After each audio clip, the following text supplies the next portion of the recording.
Chris, Jolie Donzo became the first player to hit 100 goals in ITY Women's Soccer Academy history yesterday. Can you describe that moment for us? Yeah, it was.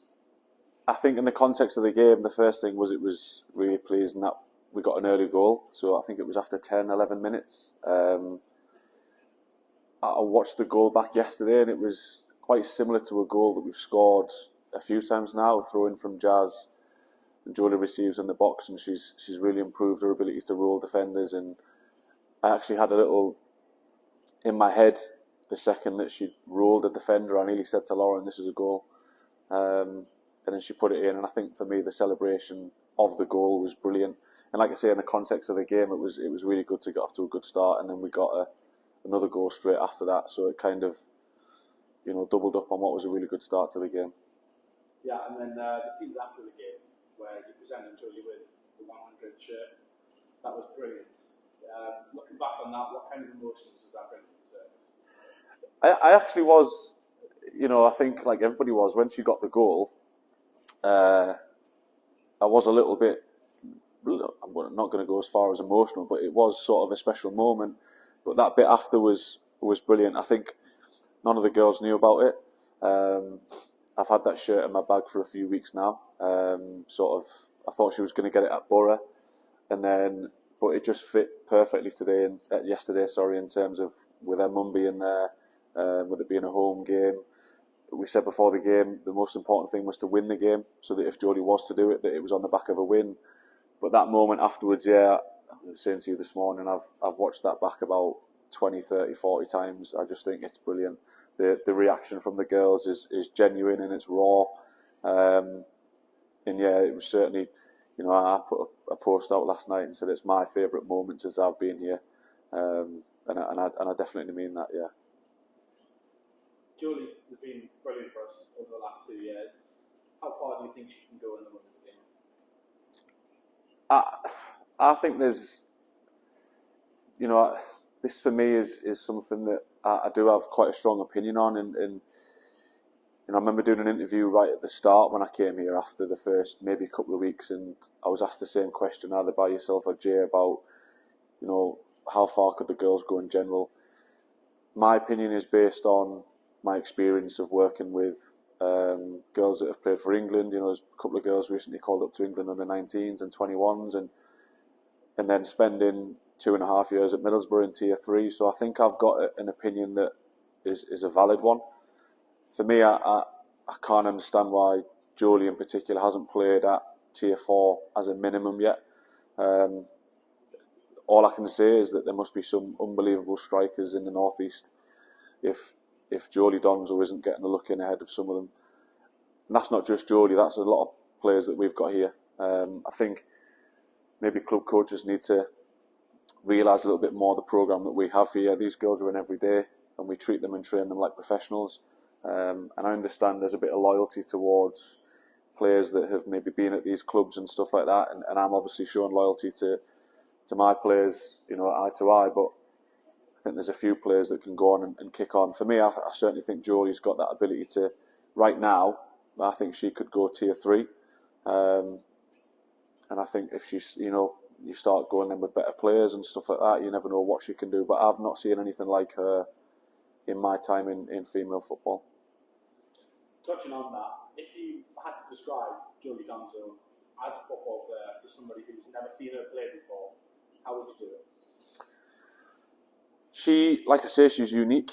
I'm trying to think the strikers that we've had at Middlesbrough, the strikers that we had, at the academy, the strikers that I've seen. Again, I've not seen anything like her. She's built like an athlete, and obviously she was an athlete. She was a track and field athlete, a sprinter. So she's essentially a sprinter playing football. And there are little bits of a game that need refining from a technical perspective, but there's, the improvement from the start when we had Jolie to now, I think is massive. Off the ball is huge. We've played a shape this season that I think really suits Jolie. So last season we played 4-3-3 a lot of the times, and Jolie was up front by herself. She doesn't press. She didn't press too well last season, so we play with two strikers now, and it really complements her. And her off the ball work is brilliant. And where a lot of her goals last season were just us playing balls in behind, now she's, like I say, she's pinning defenders and she's rolling defenders and scoring a different kind of goal. So she's come on a lot, and like I say, I think she's got a lot to give still. And in terms of you've sort of mentioned it a little bit, but in terms of the strikers that you've coached over the years, how far up that list does Jolie rank? She is obviously, you take into account the level and stuff like that. So there's girls that I've worked with that have obviously played at a high level. Like I say, I said it on a really early interview, was that I would have had a look at a couple of the girls if I was still at that tier 3 level.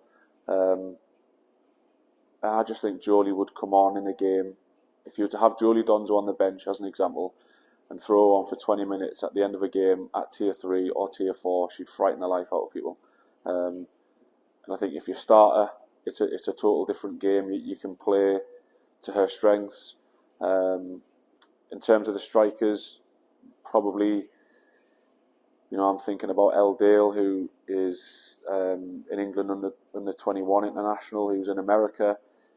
Jolie's probably quicker than Elle. I think Elle's probably technically better, but she would be high up there. She really would be high up there, Jolie, for sure. Yeah. This season, as a team, yourself and the girls find yourself sitting top of the league with 17 wins from 17 games. Puts a little bit of a smile on your face there. How important a part has Jolie played in that?